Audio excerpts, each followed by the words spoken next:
We are now live on the Conversations That Matter podcast, where we are forging a bold Christian vision for America. I'm your host, John Harris, and it is a Friday night. I don't expect a lot of people to be live streaming. We'll see. We'll see where people are at. I know this is the night. So many of you have activities. I know I was on a podcast earlier today with Andrew Rappaport and Joseph Spurgeon, and he had to go early because he was taking his wife out. So I'm at home, though. We did our night out, which now includes our little, let's say almost 2, but she'll be 2 in June. So I guess it's not really almost 2. She's so tall, though.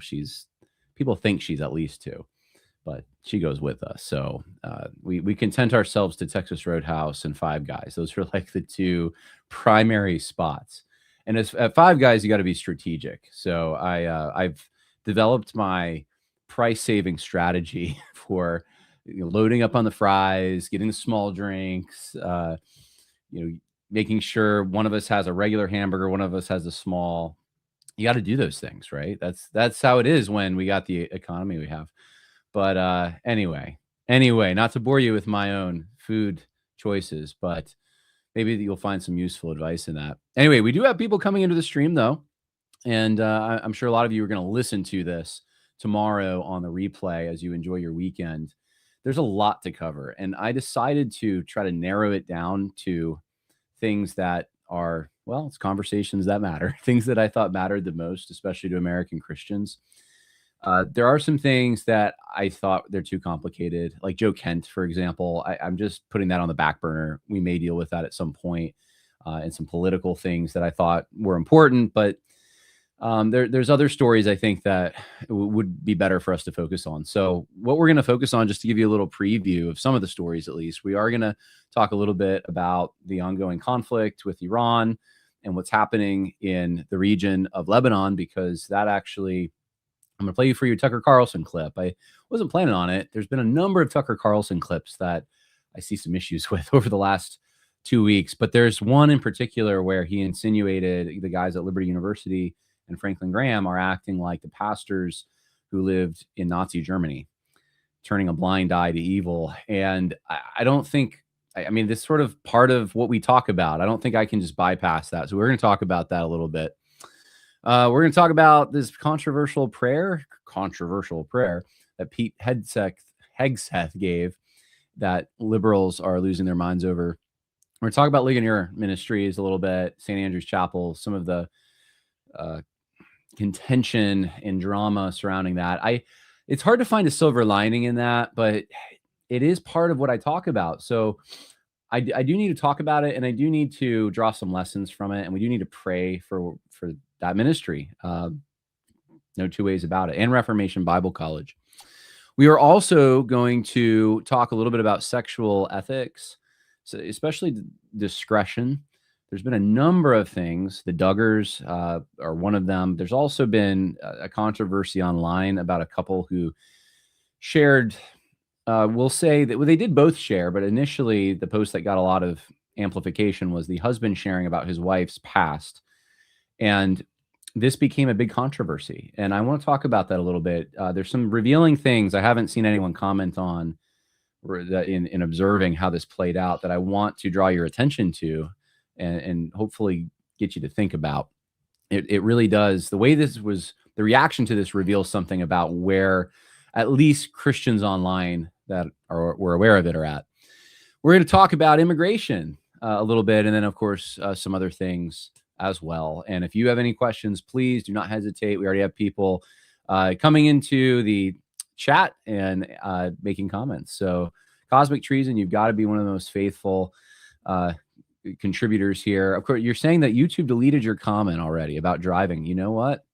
I don't know what to tell you. I don't have control over that. And I don't know. Maybe you put something in there that was, I don't know.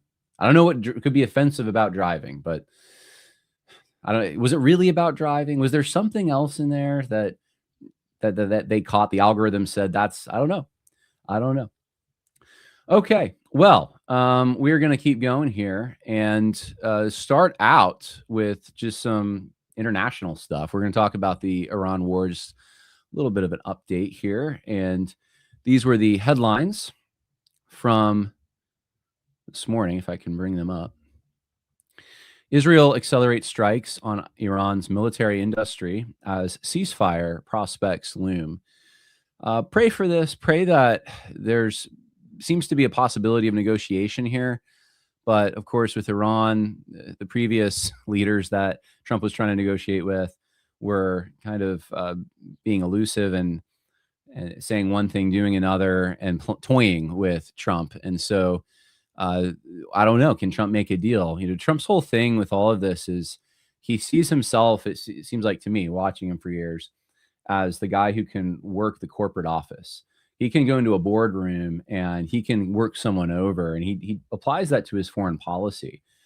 That's why he says things like, we're gonna do something really bad to you if you oppose us, and then he sometimes carries it out. It's I think it's a tactic. I mean, if you read The Art of the Deal, it's basically something he's done for a long time. He will go further in his rhetoric sometimes than he will go with his actual actions, but he will also back up his rhetoric with actions. So you don't exactly know where he's going to strike, what he's going to do.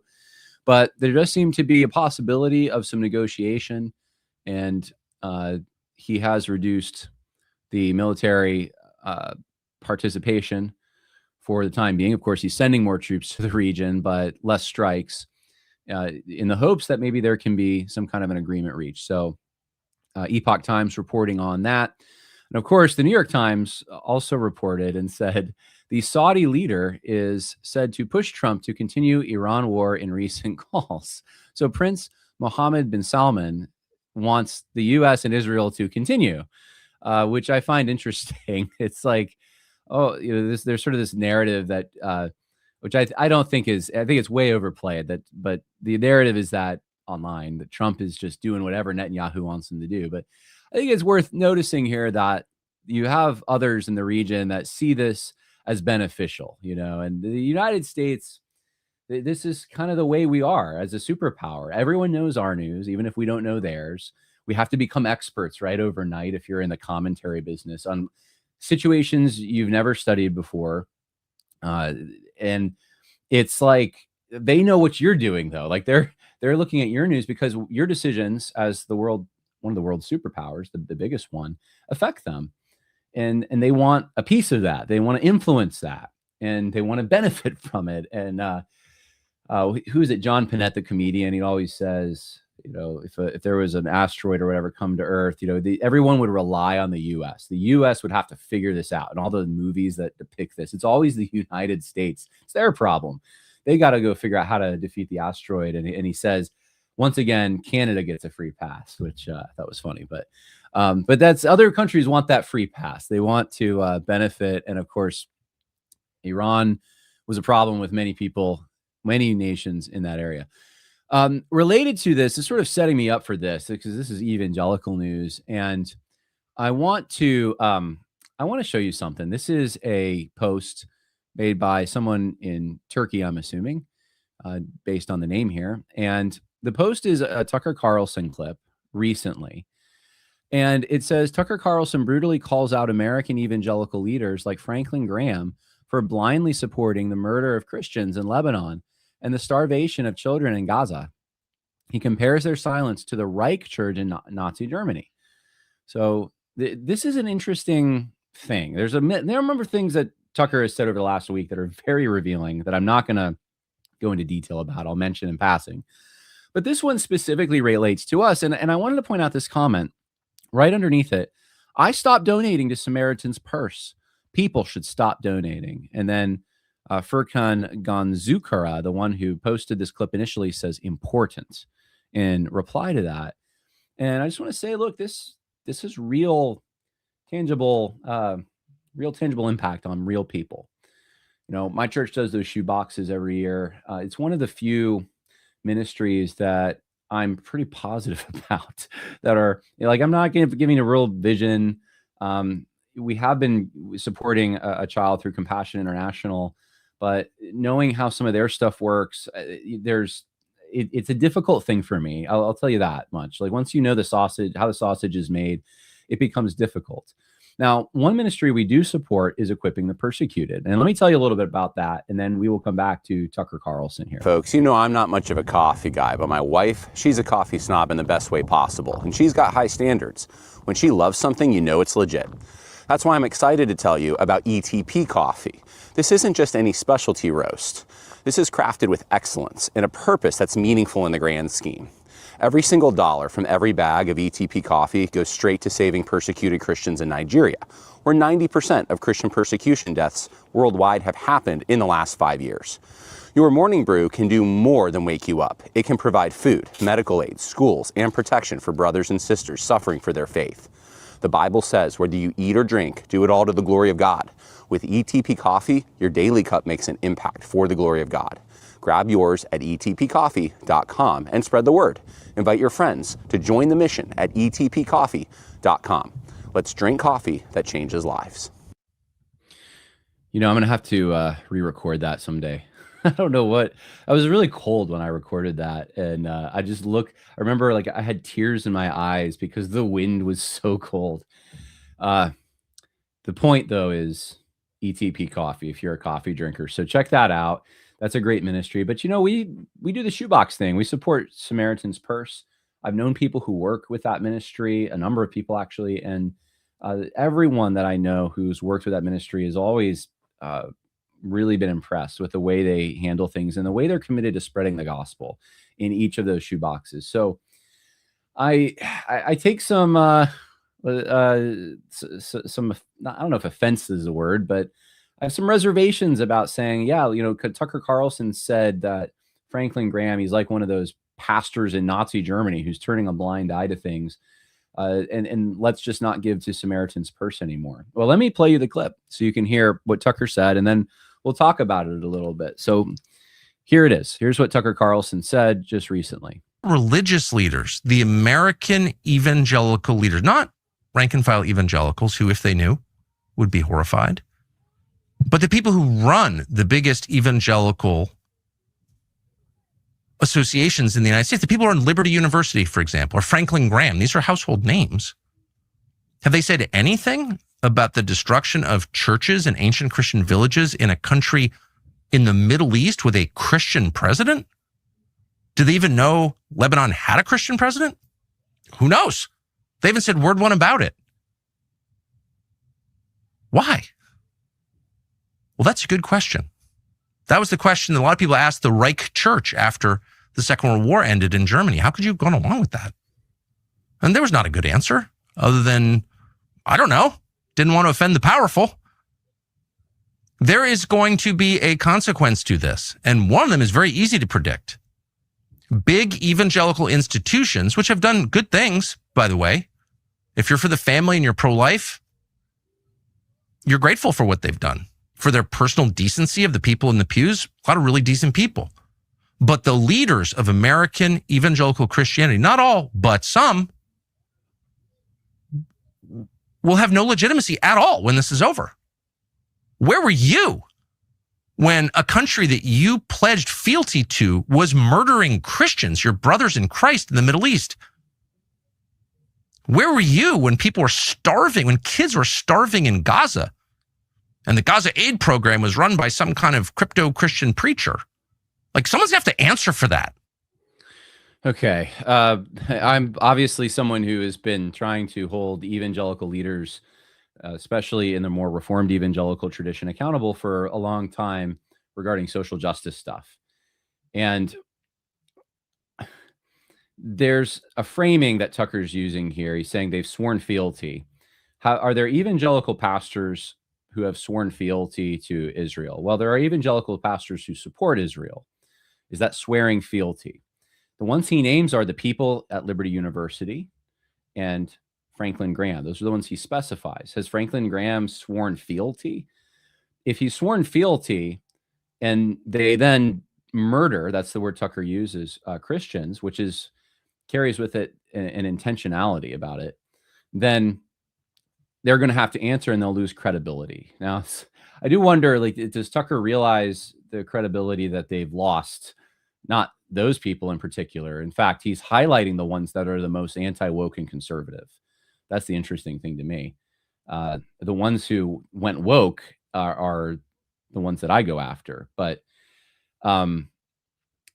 that's the framing of the whole thing. And then he compares it to the pastors in Nazi Germany who presumably they allowed the Holocaust to take place without objecting to it too strongly.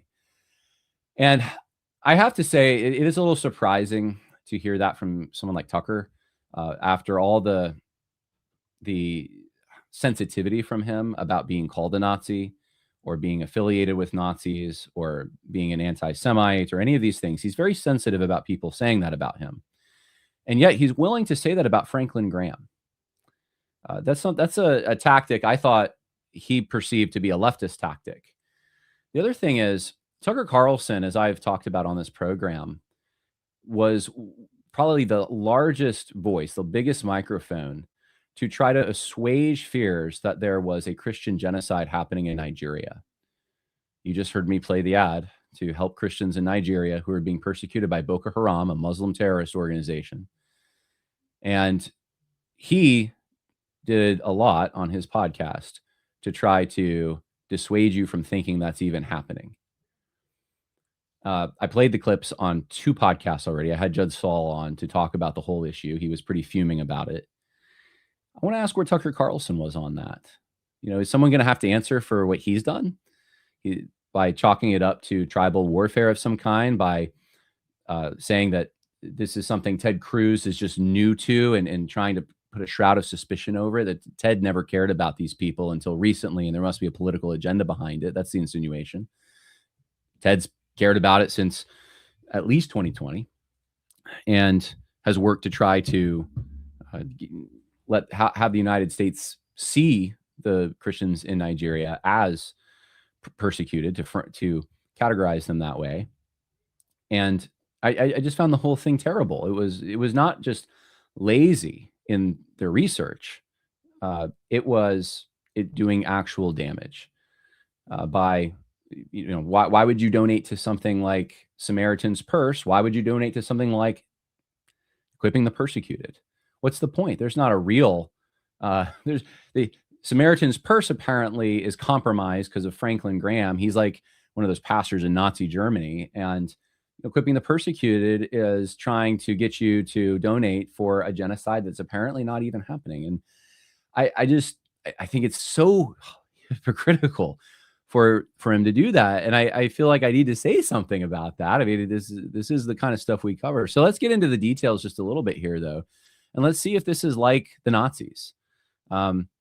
So let's start here.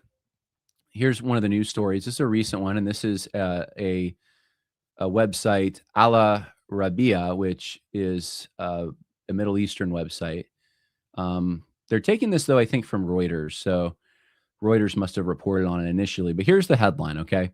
Airstrike hits Lebanese Christian town north of Beirut. Smoke rises from Beirut's southern suburbs following an Israeli strike. Now, here's a picture of it. There's the smoke. Lebanese state media said on Tuesday that an airstrike hit a Christian town north of Beirut, an area that has been not yet been targeted in the expanding war between Israel and the armed group Hezbollah. Now, I want to explain something to everyone here. I have been following the news regarding what's happening, not just with Iran and Israel, but Hezbollah and Israel. For those who don't know, just very briefly, Hezbollah has been funded by Iran. They are set up in Lebanon, and they are not part of the Lebanese government, but they are more powerful than the Lebanese government. So the Lebanese government has said since the war started that we're going to deal with them, but they don't have the strength to deal with them. Hezbollah is too powerful. And so they continue to shoot rockets into Israel and harm people there. This is something that didn't go widely reported, but it was also happening during the whole Gaza-Israeli war.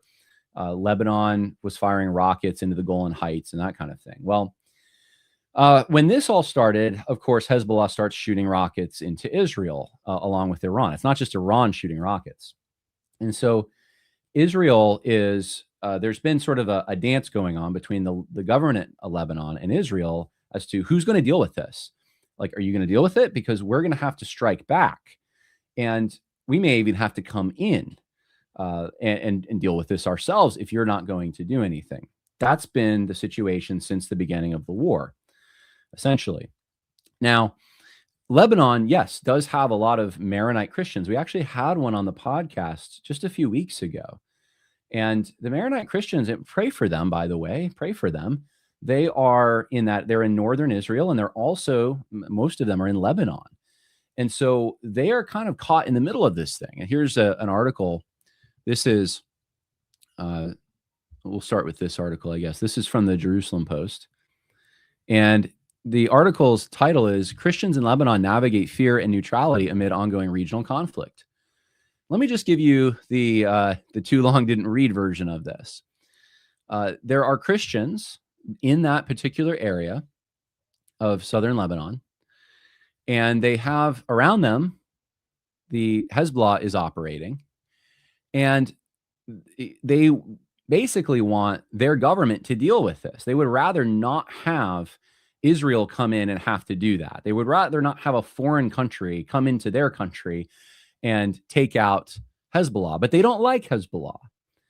This creates a big problem because Israel's got interests here. They don't want to be shelled by Hezbollah. They're fighting Iran. They don't want to fight Hezbollah. They don't want to fight, certainly they're not trying to fight Lebanon. The Christians there, they don't have any recourse really, and their government's not powerful enough to really do anything about this. So that's the summary of kind of how Christians feel there. You can go read the article if you want. Here's another article. And this will explain, at least this should be taken into account along with what you just heard Tucker say. And the other article I read about this airstrike. IDF finds Hezbollah tunnel near South Lebanon church as group exploits Christian population. The IDF also stated that Hezbollah prevents Christian civilians from fleeing combat zones and has even fired at them in the past. You know, where are people on that? The IDF uncovered a Hezbollah tunnel stocked with weapons near a church in southern Lebanon. The military announced on Friday, emphasizing the threat the terrorist organization poses to Lebanon's Christian population. The tunnel was discovered by the IDF in the Lebanese village of El Qiyam, the area that previously had been cleared by the IDF in December 2024. Therein, 3 shafts were discovered, as well as mattresses and food used by Hezbollah terrorists. We don't really even need to read anymore. These are the conditions, guys. And this is what I want to say. Let's talk about, just real quick, Nazi Germany, the comparison Tucker made here. This isn't about debunking Tucker, right? Tucker says a lot of things. This is really just about, I'm defending the honor of Franklin Graham and Operation Christmas Child, basically here. Nazi Germany was targeting Jews specifically for, initially with the Nuremberg laws, denying certain civil rights and that kind of thing. And then it got into actually putting them in work camps and then concentration camps that were with the intention of eliminating a portion of their population. Now, that's the implication Tucker's making. That's the kind of thing happening here. If that was a parallel case, you would have to have Franklin Graham knowing, with knowledge, seeing that the government of Israel is specifically targeting Christians for elimination. They're denying them civil rights. They're trying to go in there. The crosshairs are on the Christians to kill them. That is very different than terrorists holding up in churches and in Christian communities and areas and then shooting at Israel and Israel responding. Now, we should all be open to whatever evidence is out there. If Israel does something wrong, there's nothing wrong with saying that's wrong. That's against Christian ethics. That's evil. That's wicked. Sure, that's like the Nazis, if it really is. But there's no evidence presented here. It's just a claim that's made, and it's thrown out there in the most careless fashion. And it's the same thing that leftists will do. And frankly, I can't tell you in the audience what to do, obviously. I'm not trying to, but you need to consider what your news sources are. And I've just really been disappointed in the turn so many podcasters have taken recently. And Tucker's really no exception from that. I didn't want to just do a show on Tucker, but there's been so many clips he's put out that have been put out there from his shows talking about how Islamic societies have Sharia law. They're superior to Western societies where all the cities are essentially falling apart. Talking about, he had a Chinese professor on recently. He literally said, let me just give you the quote. This professor, Jing Shuqin, I think is his name, said that everyone should sit down, including Russia, China, Iran, and say it's time for a new world order. Does that like ring any bells for anyone anymore? New world order where we are partners. Before, America was the hegemon, meaning the one in control. What we want to do is open a dialogue where everyone is respected, where America is no longer the bully, but a willing partner in creating a new economic order that benefits everyone and not just the few. Now, I heard that. And I'm like, that's exactly what my Marxist professors in college said. And Tucker's response, I think that's the wisest possible advice and probably the only path that preserves civilization. Like your jaw's on the floor. Like that was the response. I can't believe that's the response. Like, so America is no longer the superpower. There's a cooperation going on. America needs to sort of downsize and let these other countries have a joint, I guess, governance, a joint economic pact of how they're going to operate.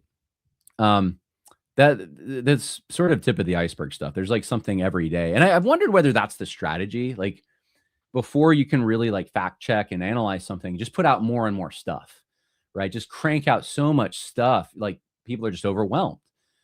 You're never really settled in your mind on what you just heard because now you're hearing the new thing, and the new thing's also outrageous and also crazy and also, whatever, unverified, and you're in the middle of verifying it. And another thing that, your head's being turned constantly by this stuff, and it's not healthy. So that's why I don't want to share like all of that. If I were, you could easily do a podcast that was just, here's today's slop, right? And that's not going to be good for anyone.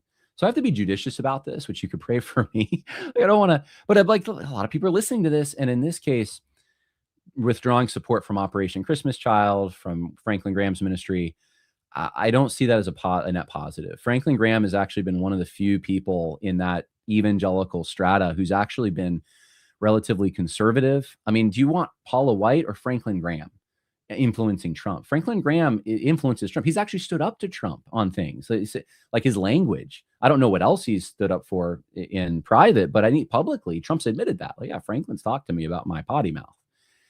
I mean, that takes some kind of a backbone. That means he's not simply there to benefit from Trump. He actually cares. And he's not maybe perfect. No, he's a human. I wouldn't agree with everything in his theology, I'm sure, but it's a guy who has the gospel. Anyway, that's just my take on all of that. If you want to know, so I will take some questions and stuff, but I do want to get through some more of this because we just have a lot to cover. Let's talk a little bit. Oh, we're gonna speaking of sloppy stuff. I don't even think I'm going to play the clip. I'm just going to, I'm going to make a point. I'm going to read this to you. So their Right Wing Watch, for those who don't know, Right Wing Watch is, they like to clip people on the right saying things that they consider to be crazy, outrageous, to embarrass you, to say, well, this is what conservative Christians are like, essentially, or just conservatives. This is what they're like. And so we can dismiss them. We can look at their craziness. Like, just like you probably, if you're a conservative in my audience, you might understand libs of TikTok, right? What is libs of TikTok feeding you? Constant, like, look at the crazy stuff the left's doing. And it's sort of a reinforcement mechanism to make you, to not just make you against the left, but make you think, oh, they're nuts. And admittedly so, their philosophies are pretty crazy. So you start toying with gender, for example, you get some really nutty things that happen. They're not stable people, but they're going to give you the most extreme examples of that because they want you to like see the left as that's what the left is, right? And that may be where it's going. Like, not everyone's kind of where the crazy person on libs of TikTok is, but like their philosophy lends itself to that, right? So this Right Wing Watch is kind of fulfilling a similar urge that leftists and liberals have to, they want to feel like they're smart and that the people that they're opposing, they're just really dumb. And so that's their goal. And they clip people sometimes unfairly. They do all kinds of things. They will take someone out of context. Those things can certainly happen. But sometimes they do clip things that are legitimately kind of crazy. And I've had both of these gentlemen on my podcast before. And I feel the need, like as a musician, I think I especially feel the need to just say, this is rubbish, guys. This is just rubbish. So here is the, here is the, I think I have the transcript somewhere. Okay, here's the transcript. Ready? So Calvin Robinson, and I guess it's a quote tweet over him praising Paula White. So he praises Paula White, and they're like, yeah, they don't like Paula White. They don't like Calvin Robinson. They're like, this is the kind of person Trump surrounds himself with. And then Calvin says this on I don't know what they call the show now. Is it New Christian Right? Anyway, Joel Webbin's show. Rap music was centered around rebellion against society, and it was sexuality, violence, but it's deeper than just the words or the beats. It's the frequencies. In 1939, the Rothschilds and the Rockefellers came together.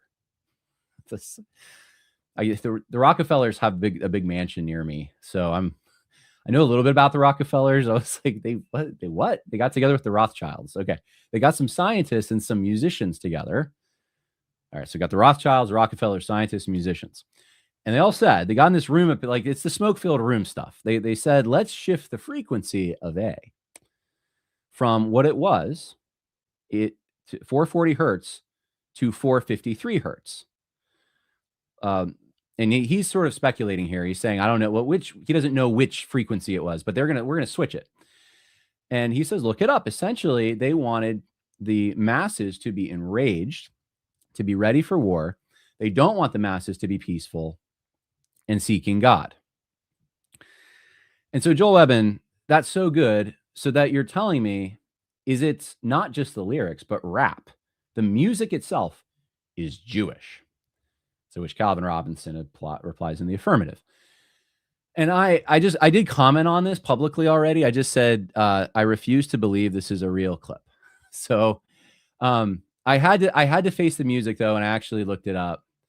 And I hate to say this, guys, it is a real clip. And so I'm a musician, and I do want to explain this to you guys, just so I don't want to defend you listening to rap music. I think there's good reasons that's not good for you. But and all the Lecrae and Shylin fans, do I still have Lecrae and Shylin fans? I don't know if I do in the audience. Here, I don't want to get on this tangent too much. Since I'm a music guy, I'm tempted to, but I did have a professor in college who was very against rap music and made all kinds of platonic arguments. And some of them, I'm not gonna lie, they're somewhat compelling. But he also argued against country music, and then I had to draw a line and say, wait a minute, professor. So here's what this is. All right, so hertz is a measurement of frequency. And each note, which you're hearing right now, you have sound waves coming into your ear, are coming into your ear at different frequencies. And that's how you can tell the difference between notes. That's how you know whether my mood and the words that I'm saying, how you interpret them, you have to have frequency for that. So before 1939, there were all kinds of different frequencies that were used in orchestrated music throughout the world. And what happened, though, is you started to have, during the late 1800s into the turn of the century, a lot more touring because of mass transit of orchestras and instrumentalists. And when they get together with, let's say, local instrumentalists, they have to tune differently, or their instruments are not built in such a way that they are compatible with one another. And that's a problem. So it's a very simple problem. And the way to solve this problem was the International Organization for Standardization came together, and they said, we got to have a standard here for building instruments. And so they, at an international conference in London in 1939, they got together and they said, look, let's just base it off of 440 hertz. The frequency of 440 hertz will be RA, and that will be the standard. So we can all be on the same page. Now, there's a conspiracy that says the Nazis were there because they sent delegates. Germany was under Nazi rule at the time, and they really were trying to get the government to get ready for war. The Nazis were behind it. So how did it become Jewish? I don't really know, but certainly, I mean, the Rockefellers Jewish? I was like, I never knew this. I don't think they are Jewish. The Rothschilds certainly are, but whether I don't even know if they were involved in that. I mean, they were involved in so many different things because of their business connections, but this none of that has to do with this. And I don't know, I can't believe I'm even saying this. I wondered whether I should even say this on the podcast, but it's like one of 50 examples of slop from the last 2 weeks. Here's the bottom line. Jews did not invent rap music in 1939 or the frequency that was going to be used for rap music to make you angry and ready for war for Israel or anything like that. There's just anything in that neighborhood. It's not true. And here's my thing, right? If you're not a musician and you hear this kind of stuff, I mean, I don't know, there's so many reasons to be suspicious already, but if you're really not a musician, then I think what you do in a situation like this, if you say something like that, is you come back and you just retract it. You say, I was wrong, right? You don't double down. And we have a problem right now, I think, with it. And it's like a lot of influencers. This isn't unique to anyone. Only having one speed, and that is double down speed. Anytime you're challenged, especially if it's by the left, especially if they're trying to embarrass you, you just double down. I'm here to say doubling down is perfectly legitimate when you are in the right. When you are totally in the wrong and your facts are totally wrong, you end up becoming a liability. You know, if someone says that's really the right wing, that's what Christian conservatives think. Yeah, that's become a problem. And this is one, like I said, this is one example that could be used out of many different examples of slop. And I put some thought into this because I'm like, what is driving this? Like, so much of this is so unnecessary. And I have no like personal beef with the people who, Candace Owens. I don't know. It's like every podcast. I feel like sometimes like I have no problem personally with like Candace Owens. If I was Erica Kirk, I would. If I was any of Charlie Kirk's personal friends, I would, but like, I'm not. And, I feel defensive kind of, but at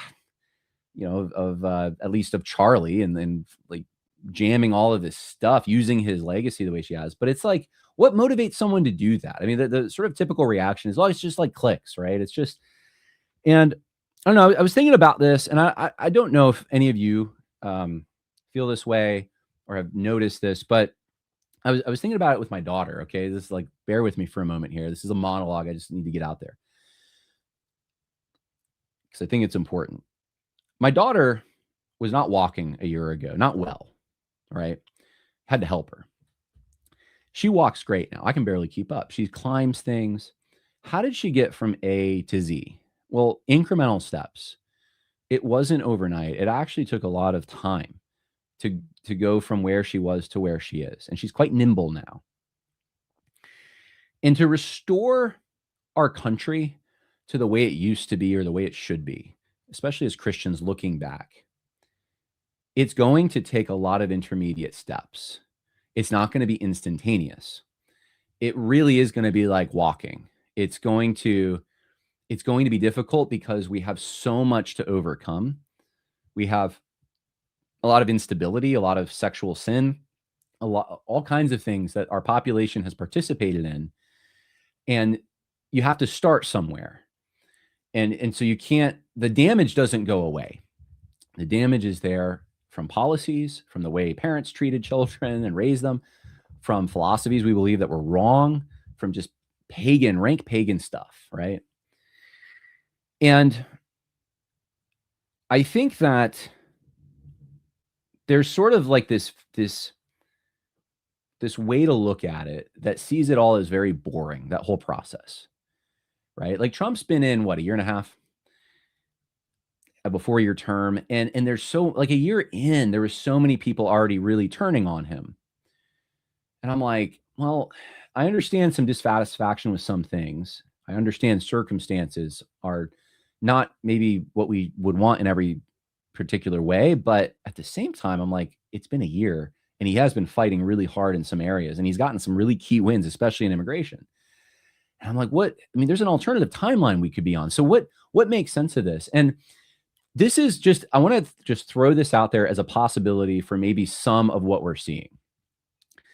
2020 happened. In 2020, a lot of people kind of woke up to the fact that their government was lying to them, maybe their church was lying to them, and it was a whole host of issues. It was masks, it was or the whole COVID stuff. It was also BLM, it was Me Too. It was like a bunch of things. People were sitting in their home doing research on the internet because they couldn't go to work or go to church or anywhere, and they're trying to figure this stuff out. I know the people that went this route.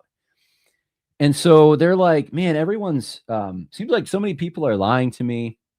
And there was this feeling of like, I remember this. There was even a book I read by Alexander Dugan called The Great Awakening. And I remember hearing that term thrown out there, the Great Awakening. Like there's like this wokeness thing going on, but there's also the Great Awakening. And there was this sort of hope that like trust the plan, like QAnon, not everyone was into Q, but like there was this sort of general disposition that emerged with some people that, and I know them personally, some of them, that like this was the time to correct all the errors. Like we now, our eyes are open and we can see where we went off track. And then people have different theories about when that was and how it was, but we can just set the clock back, go back to this error here, correct it, then we'll be good as gold. And a lot of people have now, I think, sort of transitioned from that to, you know what the real error was? It was Jewish influence. It was our alliance with Israel somehow. I mean, woke people are already against Israel. Now, like a bunch of anti-woke people are also against Israel. And that's become this sort of explainer for it in a very short period of time. And here's what I think, though, the real solution was in all that. Like it was political victories, but it was also like it's had to sustain whatever political victories we were going to enjoy. Having kids, trying to get married if you're not. You know, if you're not married and don't have kids, helping other people's kids, getting involved in your civil organizations or voluntary associations, getting involved in your church, like being a localist in that sense, like actually making things strong and thick in your community so that you could resist COVID round 2 and all of that. Like that stuff's not glamorous though. That stuff's not instant. That stuff's like teaching my daughter to walk. It's not that exciting. It's every day waking up and saying, I'm going to fight today again. I'm going to get up. I'm going to go to work. I'm going to, if you're a stay at home mom or whatever, like I'm going to go get the kids up and I'm going to feed them and I'm going to teach them. I'm going to teach them today their ABCs and their 1, 2, 3s. And I'm also going to teach them that Jesus loves them and he gave them to mommy and daddy. I mean, it's what I do with my girl, right? So that we would teach the truth about Christianity and Jesus and the truth about the world to her. That's why she was part of the reason she's in the family that she was in. And that's part of God's love. It's every day, guys. It's going to church some of you every day. Some of you, it's every 7 days, whatever. It's going to church. And it is, it is sacrificing for the good of your fellow man and trying to instill good virtues, right? Like this stuff is not the glamorous stuff. But that's how we became a strong country in the first place, is because those were the people that settled here. And they really did focus on that kind of thing. They weren't passive. They weren't just sitting around trying to learn about what's really behind the veil, try to get some sort of insight that they're holding back from you. I'm not saying that all of that is wrong if you're doing the research, actual research, but it's in those little moments that we all collectively participate in that you actually get victory, and it takes time and you're not going to see it instantly. Now, are there some things the government can do instantly that will be good fixes and stuff for some things? Sure. But our culture has a deeper disease than that. And it's a disease I think only Christ can remedy ultimately. And it's a disease that only Christ is going to do it through virtuous people.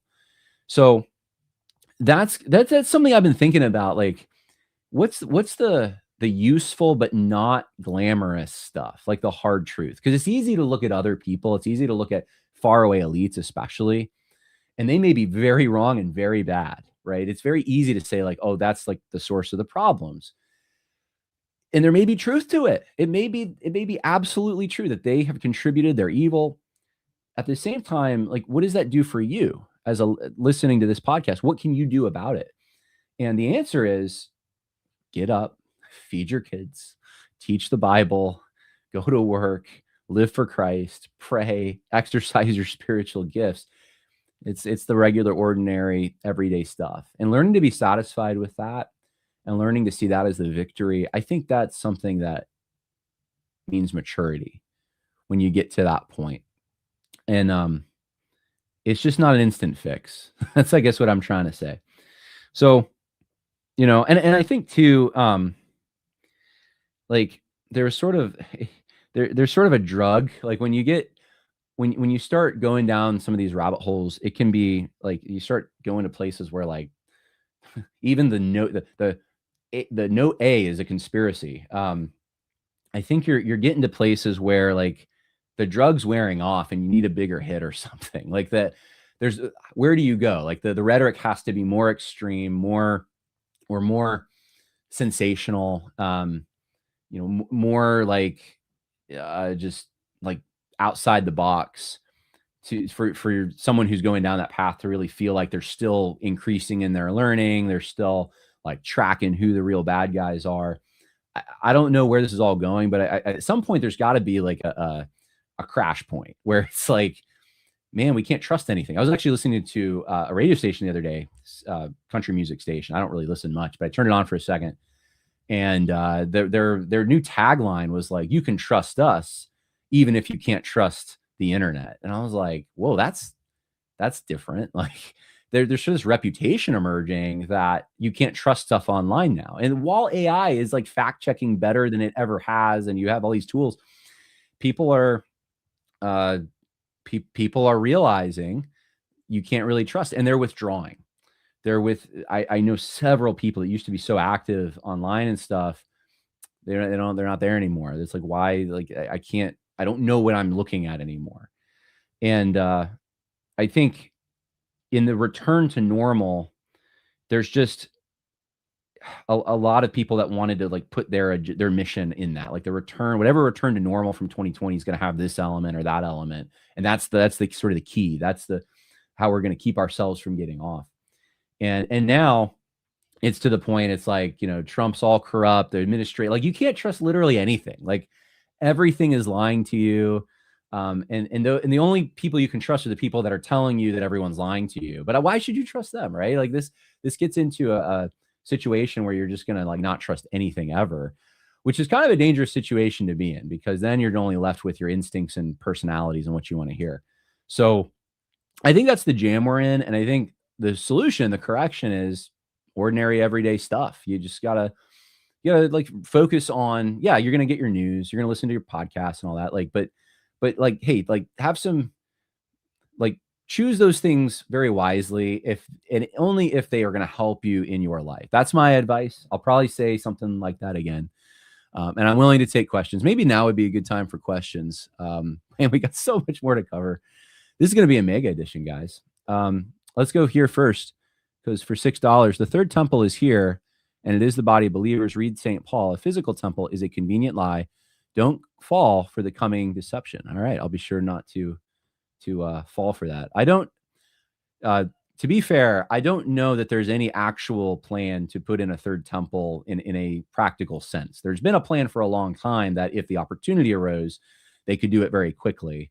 But I don't know that anything has changed in regard to the Dome of the Rock and all of that. So I doubt we're going to be seeing that, and I don't have any plans to support that.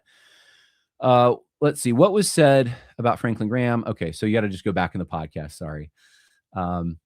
Let's see. Do you think this craziness was unleashed with Charlie Kirk's death? Seems to me Kirk might have been acting as a regular was in the 60s and 70s. I wouldn't say he's like Buckley. Buck I think there's a difference between him and Buckley, but as far as being like, I don't think, how do I say this?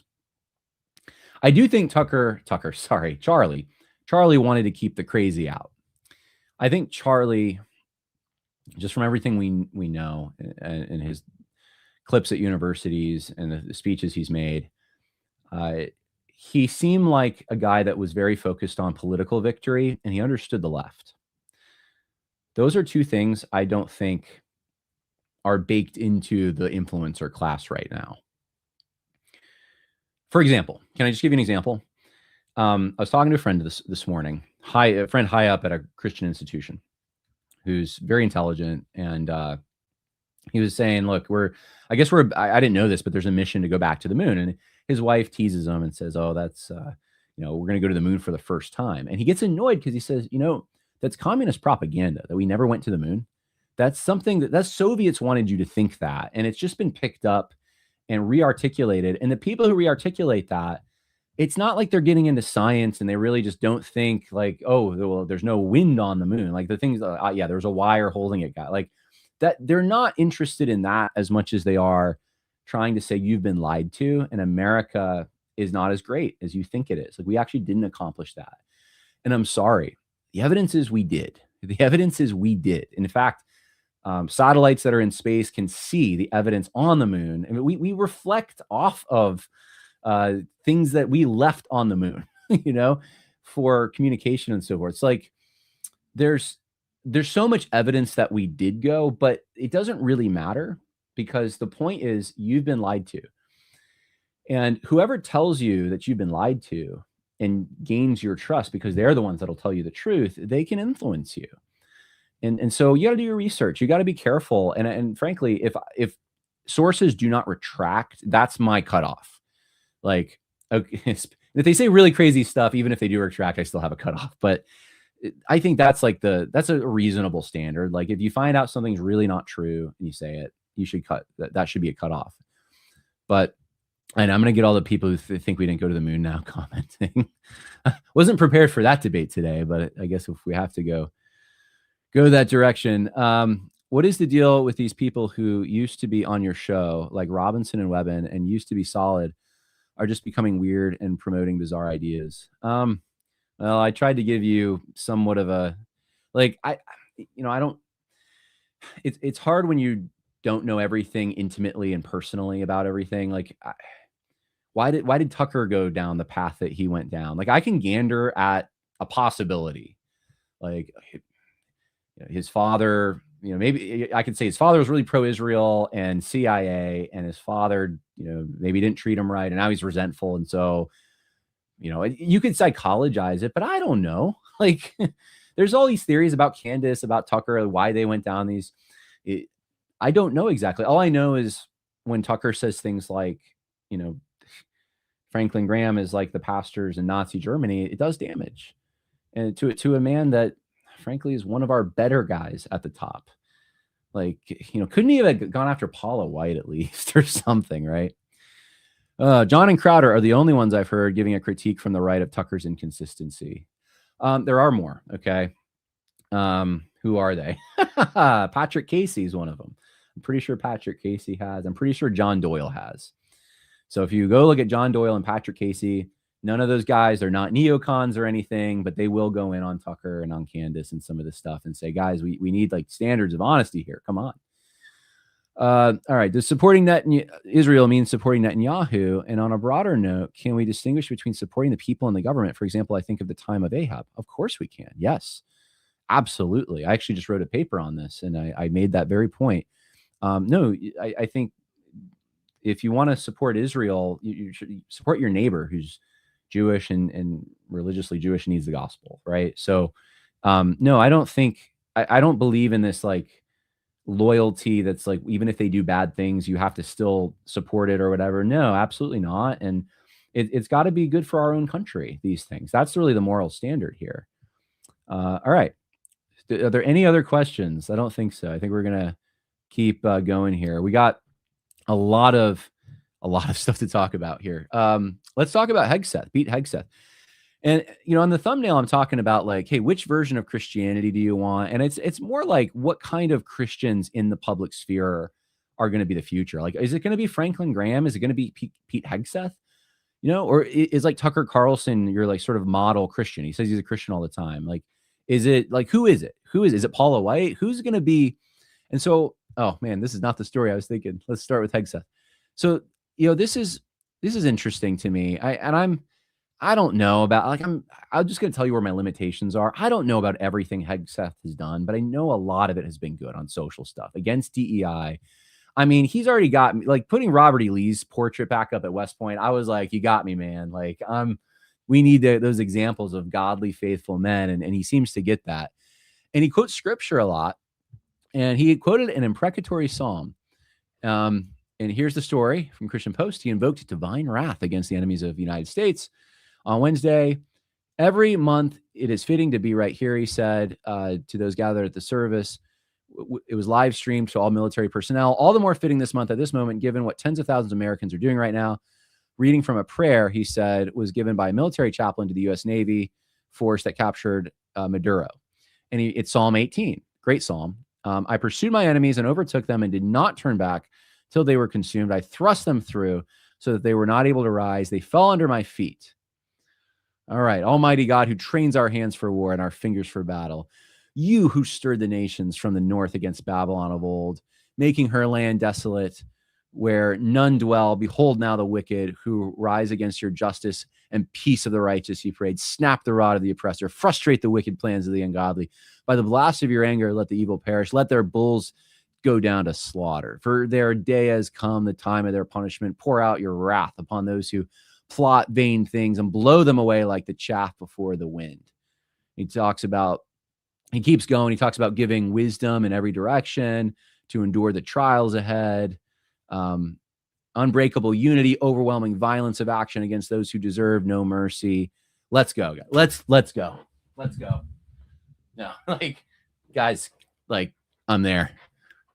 Like, well, how, who, like, I don't even know what to say. Like, can you even, did you in your wildest dreams a year and a half ago think you're going to have a Secretary of War who gives a prayer like this? And so the libs are losing their minds. Here's John Cleese, just one example. Hegseth is a perfect example of the sort of Christian who loves the Old Testament more than the New Testament because Christ isn't in it. That's my impression of him. So this is what he says.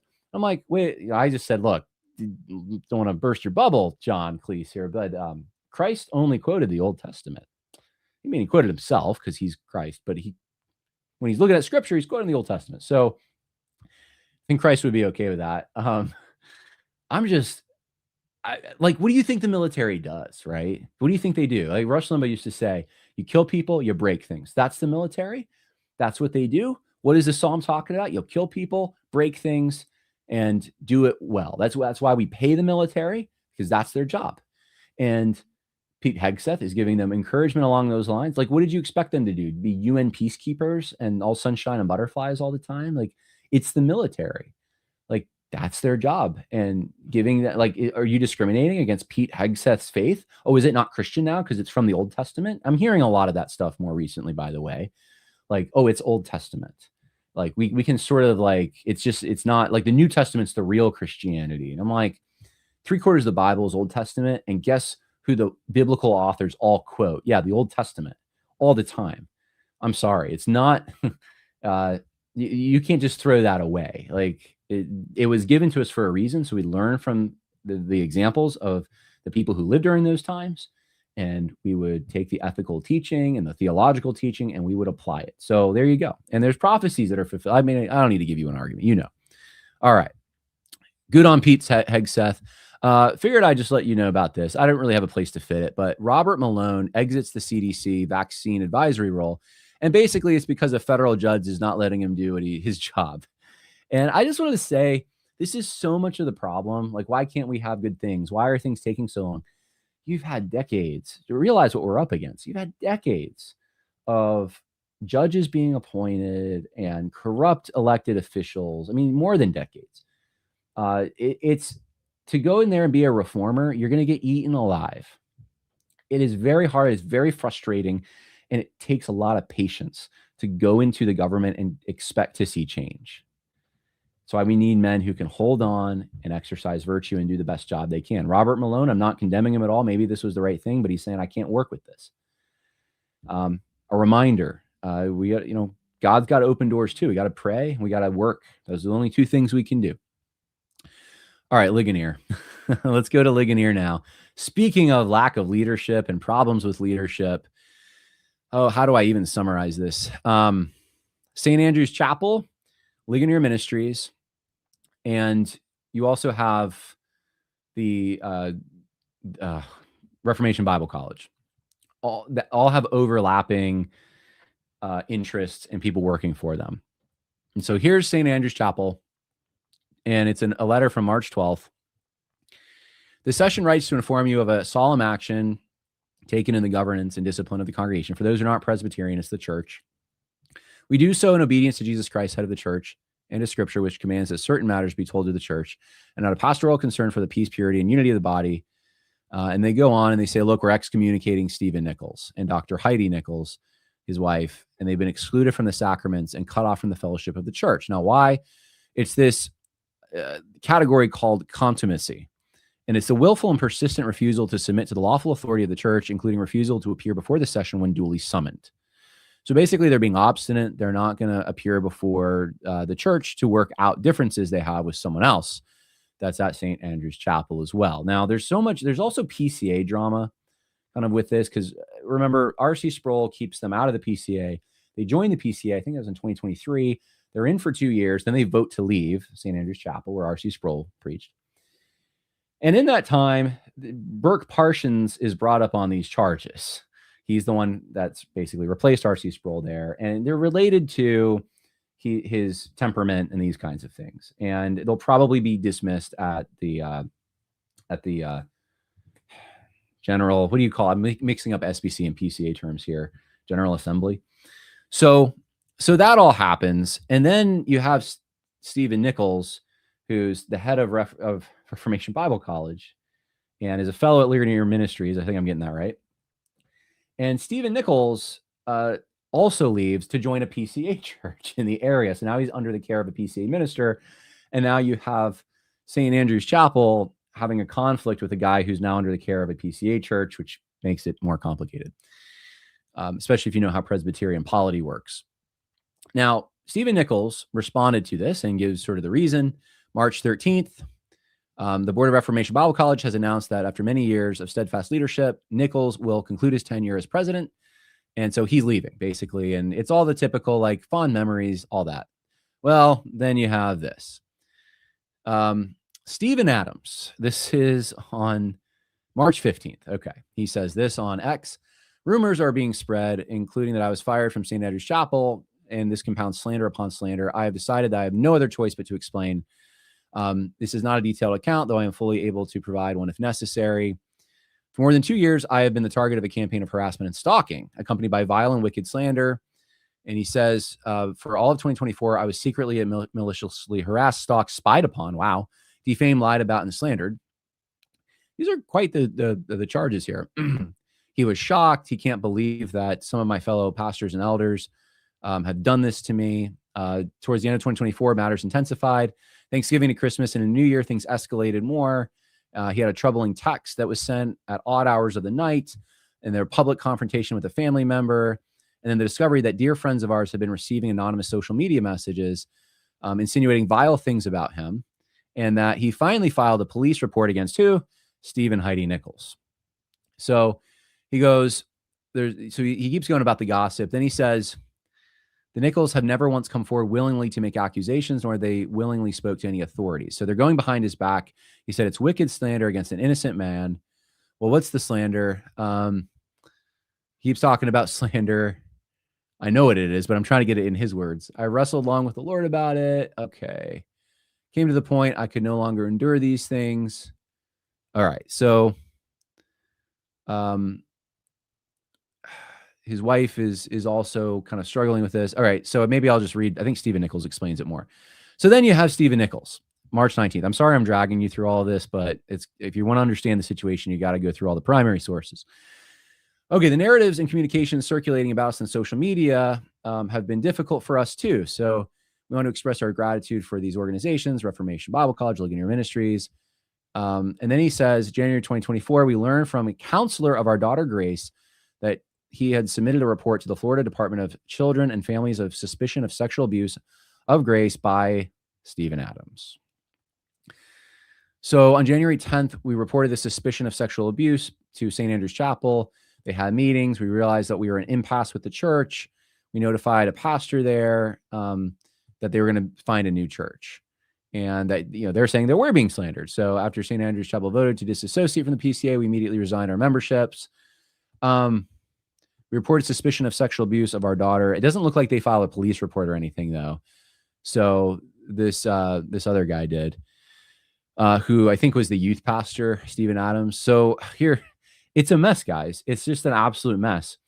And I can't really make more sense of it, but a few takeaways. Pray for them. Number 2, have you noticed that solid ministries and solid voices over the last 3-4 years, especially the last 2 years, have been silenced through death, through disqualification, or at least people we thought were solid, and scandal? How many, we lost John MacArthur, we lost Vodi Bakum. They died. Obviously, Charlie Kirk is not in this world, but he was growing in his walk with Christ. He was somewhat sanity going on the right politically. He dies. We have Stephen Lawson disqualified, Josh Bice disqualified, G3 goes down. Thankfully, Shepherd's Conference and all that seems to still be going, and it's on a rotation at Grace Community Church. So they didn't have a guy to come in and replace John MacArthur. That was probably a very wise decision. That now you have scandal, this drama at Ligonier. This is just think back to 10 years ago, the amount of expository preaching and theological ministries that were out there. And just the sort of the bench. You had a pretty thick bench of guys, at least it seemed that way, who were pretty solid. You could have at conferences. It was fun sometimes for people. I wasn't ever a big conference guy, but I was around so many people. I went to some of them, and I did enjoy some of those. I mean, it was great to connect for networking. It was great. And I'm like, where would you go now? Where would you go for that? You could still go to the Ligonier conference. You could still go to the Shepherd's conference. G3 is not around, really. I mean, it's around, I think, but it's not. They're not doing those big conferences, and they don't have. They just don't have a way to get out from under the shroud of suspicion. And it's like, and I have to wonder to myself. I can't speak for God, obviously. I don't know what He's doing particularly, but I do wonder about it. Like, I pray about it. Lord, what were you doing with all this? Because the voices that have risen that want to take the place of those people, in some cases, it's just empty. There is no one to take the place. But the voices, the people that have wanted to get into the positions of authority and lead are not the same quality. It's just, I was thinking about this, like even social media. Think about this.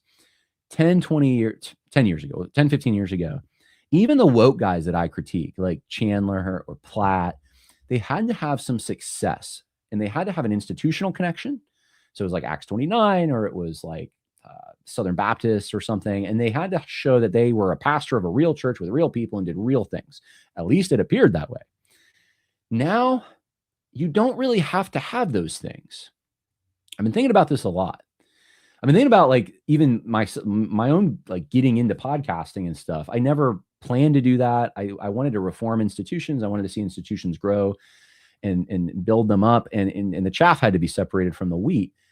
I never just wanted to rip down stuff, not like a revolutionary. And I was always like concerned with institutional credibility and restoring it and I'm realizing more and more how like there's people who do share that, but I don't know if like there's a lot of people who get that, because institutions are more stable, they last. And when you have something like this at Ligonier, just pray for them. I really want them to weather this. I really would love to see godly, faithful men kind of rise above this, take the helm. There's sin. I don't know who or what exactly how this all is shaken out, but there's sin, obviously. Either both parties or one of the parties, there's just sin going on, and it destroys. It's what the devil does too. The devil comes to steal, kill, destroy. And I see so much of that going on, just ripping stuff down with nothing to replace it. So I don't want to be a Debbie Downer on this, but I do want to like just sort of point that out and say, like, are you going to be the person, you out there? Now, maybe you're not the person, but I think the way you become the person is virtue every day, praying to God. Lord, I'm open to whatever it is. You just show me. I'll do whatever you say. If you open up a door, I'll go through that door. If it's just my local church, if it's just my family, I'm satisfied with that, Lord. If it's bigger than that and you'll use me, I'm satisfied with that too. I'm just going to do whatever you want me to do. That's the prayer. That's what you do. That's the only way. And then you work on your virtue and on your walk with him. Spend time with him. That's the formula, guys. I got nothing else for you. That's how you do it. It's not with all the strategy. I don't think it's the strategizing and like the people who are good at strategizing aren't always like they can't fill those big boots. And there are big boots to fill right now. So, all right. Well, sin makes you stupid. That's what Roger says. I agree with Roger. Roger's so right. Sin does make you stupid. Tucker is, we're not going back to Tucker right now. Sorry. All right. Let's, I'll try to get to some of the Israel stuff at the end, guys. If you have more questions about Israel and stuff, because I know I gave a presentation. By the way, I was on Andrew Rappaport's podcast, The Rapp Report, and I talk a little bit more about that. I think I'm going to be on Steve Day's talking about it a little more. It's not really my jam, but I did want to at least create some guardrails to say, look, really all I was trying to say was 5 things in my article in my previous podcast. Number 1, oh man, I'm breaking my rule. I said I'd talk about Israel at the end. Okay, you have to wait for it. You're gonna have to wait for it if I remember to come back.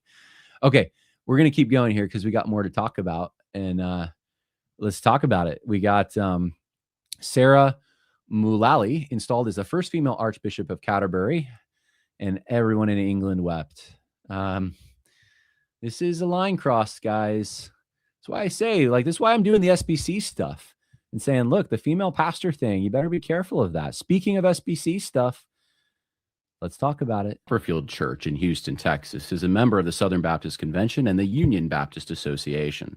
Their lead pastor, John Glass, is a graduate of Southeastern Baptist Theological Seminary. Copperfield Church employs 2 female pastors, Ann Aguilar and Pam Palmer.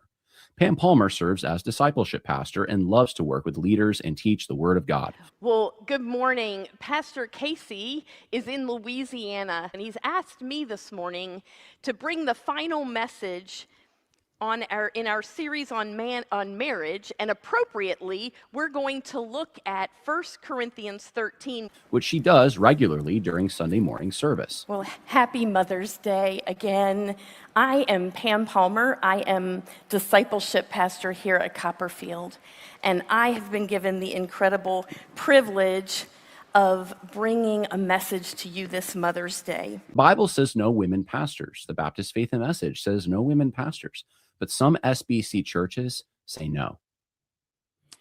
Okay, well, there it is. And Willie Rice, who's running for the presidency of the Southern Baptist Convention, had this to say.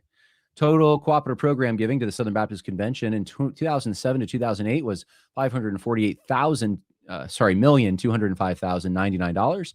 From 2023 to 2024, it was only $446,641,957. I'm sure that's not adjusted for inflation. The SBC is another institution that is not doing well. And yeah, corruption, all the rest. So, yep, we gotta. This is the year. If you're a Southern Baptist, guys, I hope you're going to go in June, because I haven't said this any other year really since 2021 maybe, but I think there's a shot here. If Willie Rice can get in, maybe things can start to turn around, but it's going to be a process, and maybe a boring process, but it's going to be appointing people to committees. It's going to mean a lot of things.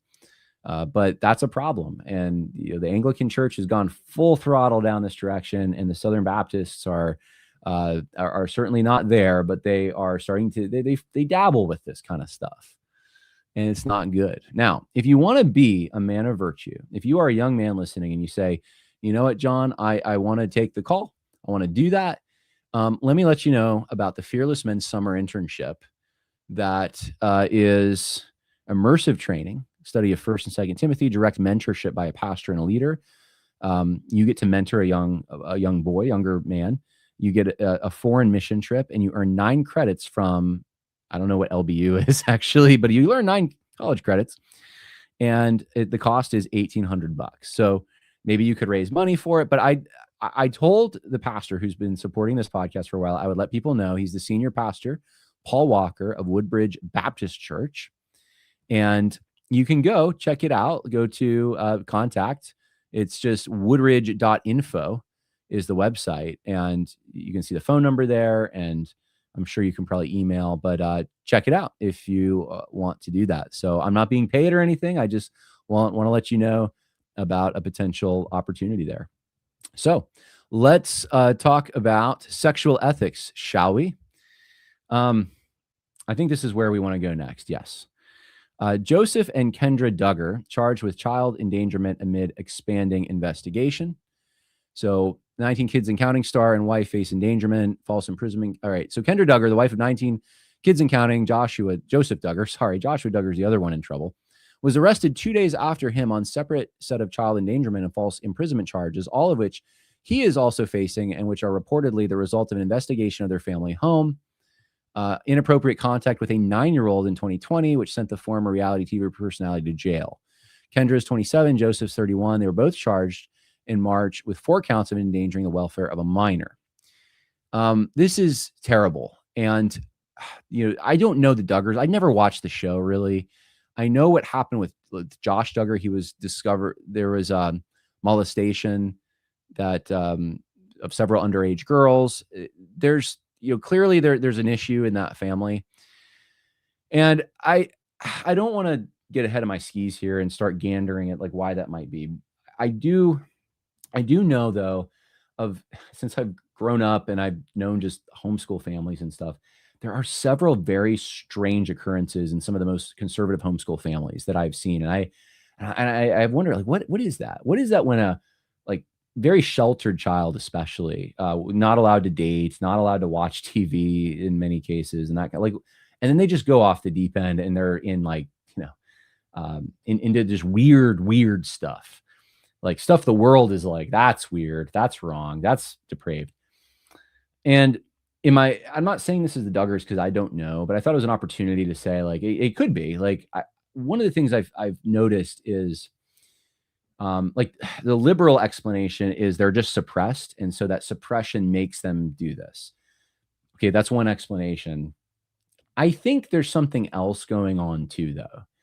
There is a training going on in many of those homes that spirituality and authentic religion is looking a certain way.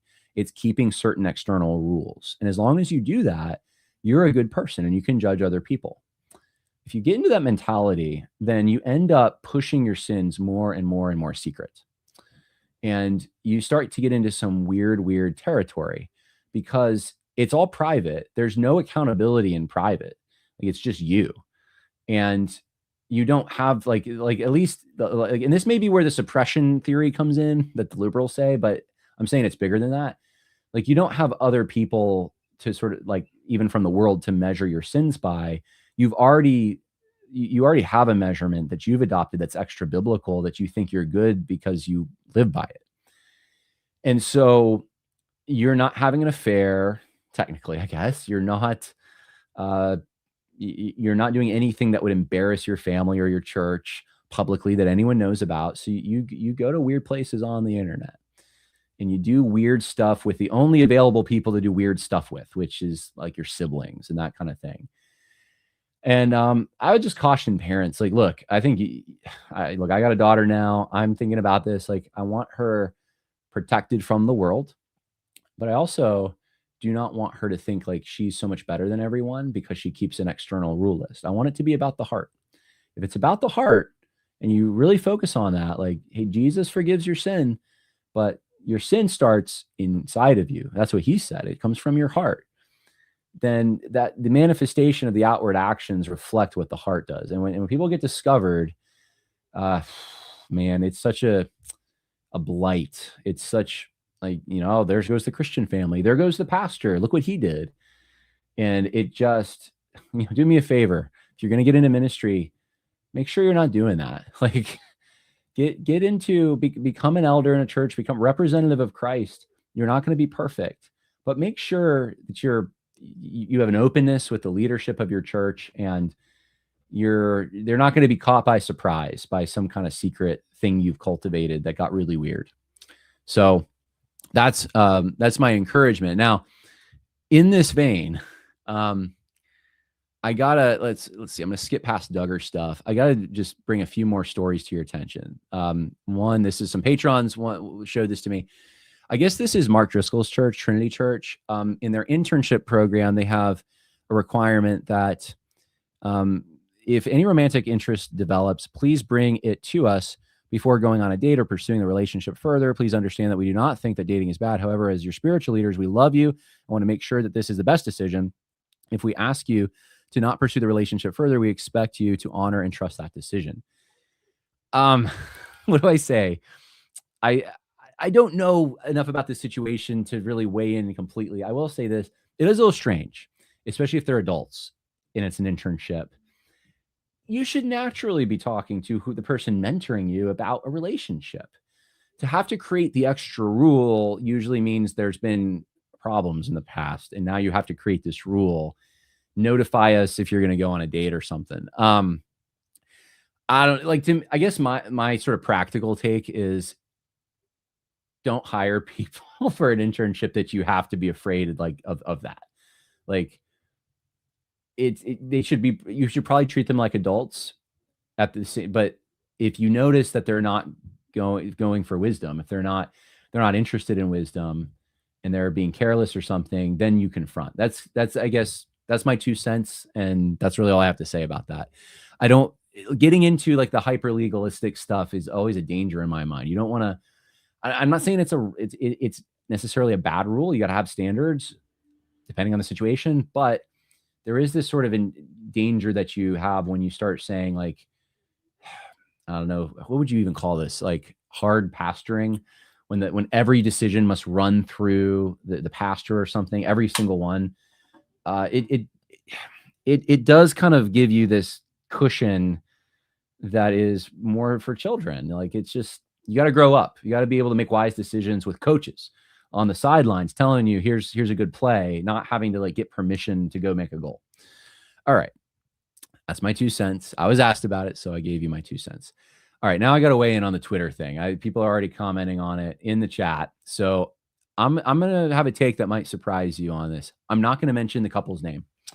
There's a couple on X that made a post. There's a backstory to the post. I'm not going to get into that. But the husband said, look, my wife was formerly promiscuous. I was a virgin. She was born again. She had grief over her past sexual sins. We got to know each other. We dated. We didn't sin sexually. Everything's great now. We've been married. We have 3 children. And here's the thing that got people crazy online. Like he just like was chumming the fish. She's more pure than most virgins, is what he says, as a biblical purity has less to do with past sins and more to do with one's current posture of the heart and daily decisions to honor the Lord. So that lost him friends. Like people were going in on him hard because they're like, you're sharing your wife's past sins, and then you are saying that she's more pure than someone who's a virgin. Like, have we no shame? Okay. Let me weigh in on this. And I don't know if I don't know that this take was out there, but the takes typically out there, like the Daily Wire guys were dunking on this. And it's like, the take is basically look at my, there's a word for it that it's too crass. I can't say it. Shaming, but there's a word at the beginning, shaming her for promiscuity and using terms to describe that. And this ends up blossoming into this big controversy. And I looked at the quote tweets under this tweet or of this tweet, and it was absolutely sick what people were doing to the picture of this woman. It was the most vile, nasty things. And so here's what I want to say. There are prudential concerns here. This is not normative for a husband to do this on Twitter because you are asking for your wife's reputation, name, image to be completely abused by sick men online, and maybe women too. The husband's role is to protect. I very much, I think we should have discretion. I think a lot of sins should be dealt with very judiciously. And the focus in a testimony needs to be on God's grace. That said, I think that probably was the intention of this couple. And I found out later they were both united in wanting to share this testimony of God's grace. And I don't think there's anything wrong with a husband complimenting his wife, like the Proverbs 31 woman, like your beauty far surpasses all the others. I hope he feels that way about his wife. At the same time, and he wasn't not saying this, but at the same time, I don't know that he needed to say it in the statement, but it probably would have helped him. Yes, there are things that happen in your past that, especially with sexual sin, that are against the body, that have ongoing ramifications and consequences. If you get a sexually transmitted disease that doesn't go away, you can get saved, but God might not heal that. I hope he does, but you may still have that. So what do you do? Do you bring that into a marriage? I mean, obviously you have to be forthright with whoever you're interested in. Like, look, I have this, I'm ashamed of it. I did this thing, but getting saved doesn't take care of that necessarily. It does repair a lot of things, though. It changes your mindset. It changes your direction. And yes, we are in a spot right now where there is a lot of men and a lot of women that have done a lot of things and they have pasts. And like I said with the analogy earlier of teaching my daughter to walk, like going from A to B in our society, going from where we are now to a prudent, good, righteous society, it's not going to be overnight.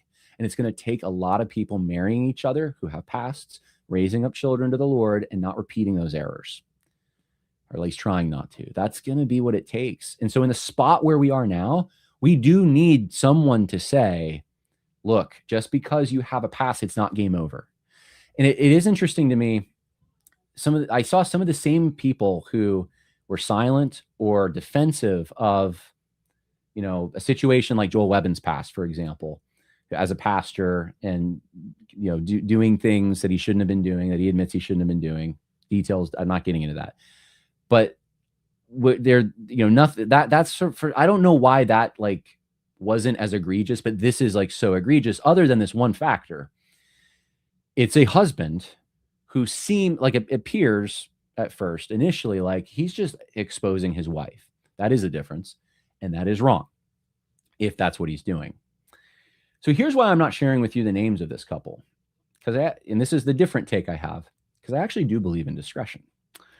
And in a society that has discretion, the last thing you do is you retweet that and you dunk on it and you say, look at this loose person, or look at what this husband's doing to his wife, because now you're calling attention to it. And if that's the very problem you have with it, why would you call more attention to it?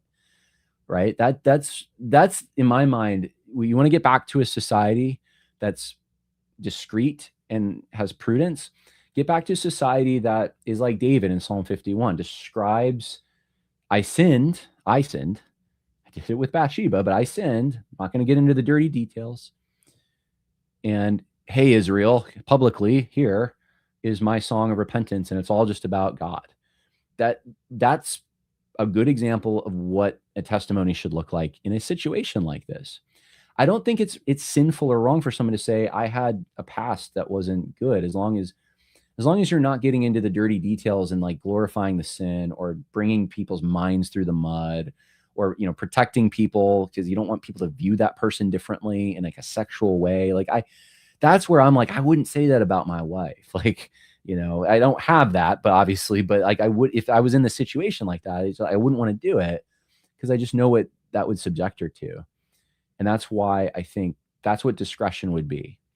If you want to oppose that, the best thing to do is to oppose it in the abstract, not to bring attention to the particulars, because that's the issue. Now, I'm willing to take any of the arrows I have coming for that if I have arrows coming, but that's literally how I view it. I really do think it is,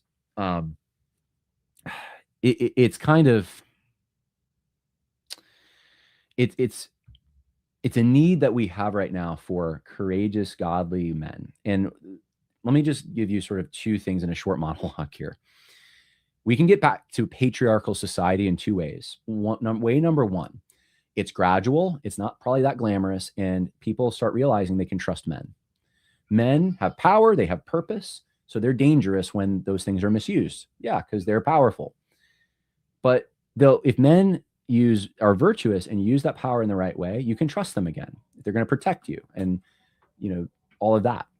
So what I would say is this: we can get back to patriarchal society in that way, we can also go another way where it's just all about pushing the Overton window online, saying as many offensive things as you can. And what things about women that are just like women are terrible. What you could also go that way and just think that you're making progress, but actually it'll probably backfire because people are going to think, I don't know if we can trust men. Men are acting like boys. If you want to be a virtuous man that has discretion and prudence and protects the reputations of others, then I would suggest trying to, and you want to get back to a patriarchal society, I would suggest trying to demonstrate through actions that men can actually be trusted. And that it is the way that God, there's another problem here. Obviously, you have people that don't want to do things God's way. That God made the place. He made men to be leaders. And so when they're virtuous, they're good leaders. That's kind of my thing. And if we field guys, like if the guys that are rising up, even in Christian circles, are going to participate in like a shame, like there should be shame, but like shame in the old days was like, there's things that aren't worth mentioning. They're not worthy to be mentioned. They're so shameful. We don't talk about that. That's what I think I want to return to as a society. I know I'm like, this is a bygone era, but like George Washington's rules for civility, man. Like I was just reading this last night. Like you could just take like any of these and you're like, oh my goodness, like the thinking of others before yourself is just so ingrained in the society that we used to have. We're so selfish now. At least if I could read one of them to you. Okay. Never express anything unbecoming, nor act against the rules moral before your inferiors. So no, it's actually a good man. I'm like stewing on that already. Don't express anything unbecoming. So play the part of the reputation you're striving for, be the best version of yourself, nor act against the rules, moral rules before your inferiors. You know how many leaders I know that want to do the locker room talk and yuck it up with the boys in the back room and the green room, wherever it is. And look, I'm tempted by this in chat groups, even with my patrons, it's like, you just want to kind of be like, I'm one of you guys, right? I'm a normal guy. We're going to need some guys that aren't normal guys. Have discretion. Robert E. Lee, it was said, his anger would rise to his neck and then it would fall down and never reached his face. Boy, do I have a long way to go. All right. I hope I made my points. Let's land the plane, as they say. Good news for you guys. Good news for you. Josh Howerton at Lake Point Church. 52 couples, one altar. How a single sermon sparked a mass wedding at Lake Point Church. Love it. He had guys living together, guys and gals living together. He said, you better get married. Come to church. We're going to do 52 weddings. That's how it's done. You want to overcome the brokenness? Go to church and say, you're living together. You're in sin. I know the culture didn't tell you that. I'm telling you that. Jesus is saying that. The Bible says that. Let's come on and get married to this afternoon. We're going to do a big one. John Perkins has died, civil rights activist, Bible teacher. I went after him in my book, Social Justice Goes to Church, but I wanted to just say, I always thought of all the woke guys I went after, John Perkins was actually like the nicest. And I do, hope that he did talk about an incomplete gospel and that kind of stuff, but I really do truly hope he believed the true gospel, and I would love to see him in heaven. He seemed like a very nice man. Immigration. Let's land on some good news here. Maryland woman allegedly targeted roofing crew using undocumented labor, so a thing called ICE. So there's this lady in Maryland. She's like needed her roof repaired. She calls these contractor. They come out with a bunch of illegal migrants, and she just calls ICE. And ICE comes. There's a video of it. I just wanted to just brighten your day with that. Like it's like, some of you, maybe if you're liberal watching, that is not brightening your day. But for me, I'm like, this would never have happened under Biden. So I'm like, they're breaking the law. They're here like illegally. So, I mean, why not? The fact that they showed up is funny to me. And I do hope like the best for them. I really do, but they need to come in legally if they're going to come in. And right now, well, we got a freeze on immigration thanks to our President Donald J. Trump. Number of immigrants in border communities plunges thanks to Trump crackdown, a recent story. That's really great. Laredo, Texas saw its growth rate tumble from 3.2 to 0.2. Yuma, Arizona dropped from 3.3 to 1.4. El Centro, California, 1.2 to 0.7. All right. Trump's policy slash, this is I thought it'd be hysterical if I used an Indian website. This is an Indian news website called Z News. So India is talking about this. Trump's policy slashes 84,000 visas for India, China. Here's who faced the biggest blow. So they're not, India not too happy with this, I don't think. And I would just say, you are getting some wins, guys. It's not all bad. All right, let's go to questions, and then we're done with this particular podcast. I gotta end it. Let's see. Did I already do this one? I did that one. Let's see. Franklin Graham lost me when he said that Jesus were here on earth, he would have told us to take the jab. I don't remember that, but that's terrible, obviously. I think there were a lot of people who did various levels of compromise because they trusted the authorities. That was manipulative and wrong, I think, for him to invoke Jesus, if that's what he did. I still think on the level, compared to all our other leaders, Franklin Graham, I think he's a good guy. And I think like we have a short field. We have a kind of a thin bench, and Franklin's not the guy I'd be going after. Are you still making a documentary on the Episcopal Church? Yes, I am, Isaiah. I got flights all ready to go for later this month, and we're going to finish it up. It's a mini doc, but we are going to talk about compromising the Episcopal Church. Ray Comfort interviewed the couple. It was a sweet interview. Hegseth's eschatology is, I think, post-mill. Okay. Did I watch Aaron McIntyre's interview with Tucker? I watched, I think, a clip of it. I didn't watch the interview itself. I know he pressed him on Islam, and I also have access to things Tucker, or some of the things Aaron says, Aaron, sorry. So, I was glad he went in on that. I did see that clip. It's just weird because like after that clip on Aaron's show, then all these clips emerged of Tucker saying things like the terrorism in the Middle East is the places that Western countries have gone and it's made worse, and that's why there's terror. It's like the leftist understanding of it. And yeah, of course, occupation and things like that do produce responses, but Islam's been doing this for centuries. There's Islam works together for those things, even beyond the Sunni Shiite divide. They will work together for pro-Islam. Like Sunnis and Shiites both support, for example, Hamas. So no, I'm sorry. The terrorist organizations like Al-Qaeda and what else? Like Hezbollah, these organizations have a lot of Saudi Arabians in them. I think I'm right on Hezbollah. I know I'm right on Al-Qaeda. And like Saudi Arabia is not a place has that. They're not like under the thumb of Western rule like other places. So I don't buy it. It's inaccurate. But he says those things, and he says like Sharia law, like it's great that they pray 5 times a day and all this, and that's why their societies are doing better. I don't know how to square that. And that's the thing. Like a lot of these influencers, like I try to listen and they say one thing here and one thing there, and you try to reconcile it. And sometimes it doesn't quite reconcile. And to me, that's also, there's 2 ways to frame that. Either you're in motion and you're developing. Okay, people develop, but then usually if you're developing and you're responsible, you kind of shut your mouth until you understand where you're going, and then open your mouth when the convictions are firm. Anyway, I'm pro big family, but the Duggars make you wonder. Yeah, I guess they do. All right, we're gonna end the podcast. Yeah, Sheila's saying look it up. Graham did. I'm not doubting you, Sheila. I'm sure you're right about that. Graham should never have said that. So I'm on the record opposing that. God bless. I hope everyone has a wonderful weekend, a wonderful Lord's Day, and more coming. Bye.